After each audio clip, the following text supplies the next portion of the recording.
essayons d'établir un constat un peu plus général.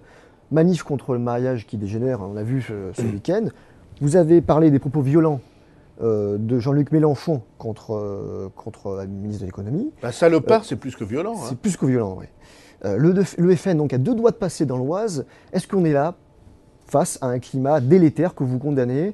Est-ce qu'on n'est pas là, on peut le dire, face à un climat qu'on pourrait dire pré-révolutionnaire, pour reprendre les mots de Villepin il y a quelques années? Alors Michel Urvoas sait que depuis des années, je suis frappé par la montée de la crise politique, de la crise de la représentation en France.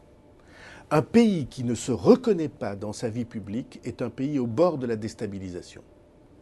On ne sait pas quelle forme elle va prendre, mais elle va venir, si ça continue comme ça. Et cette déstabilisation, elle est du fait des responsables politiques qui font tout pour ne rien changer. Plus exactement, ils font des pseudo-réformes qu'on fait monter en mousse comme on fait monter les blancs d'œufs pour faire comment on appelle ça, des blancs en neige. Des blancs en neige, pour faire beaucoup de volume, et dedans il n'y a rien. On vient de voter une loi en première lecture à l'Assemblée nationale sur, nous dit-on, la refondation de l'école. C'est une loi qui fait 80 pages et 100 pages en annexe. Et si vous la lisez, ben vous ne trouvez rien de substantiel, sauf les 60 000 postes, dont je considère qu'ils sont une erreur. Parce que ça laisse croire que la question de l'école est une question de moyens. Et moi, je pense qu'elle n'est pas d'abord une question de moyens. Mais on a fait ça pour faire plaisir à l'électorat de fond de la gauche, et la suppression d'un certain nombre de choses, et le changement de la semaine. Or, je crois que les rythmes scolaires ne sont pas la cause principale des difficultés de l'école française. Mais c'est compliqué, jargonneux, incompréhensible.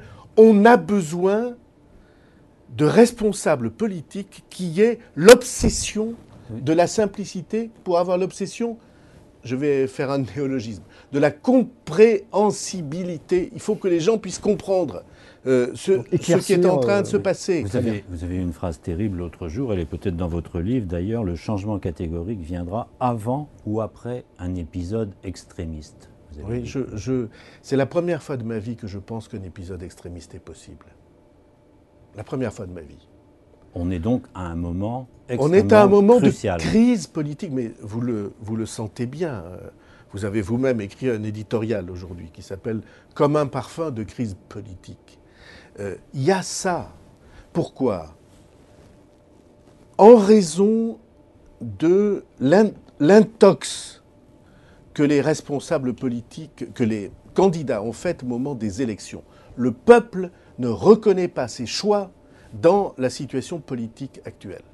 Deuxièmement, les Français, les citoyens ont le sentiment qu'il n'existe aucune chance de trouver un chemin rassurant pour l'avenir. Ils ne voient pas ce qu'on pourrait faire. Ils ont l'impression que c'est des mots, mais pas d'action et que rien ne change. Et troisièmement, ils voient un monde politique dont les pratiques, les attitudes ne seraient pas acceptées dans la vie de tous les jours. Alors, je comprends, moi, qu'il y ait ce climat de crise politique avec la montée du chômage et l'appauvrissement de la société française.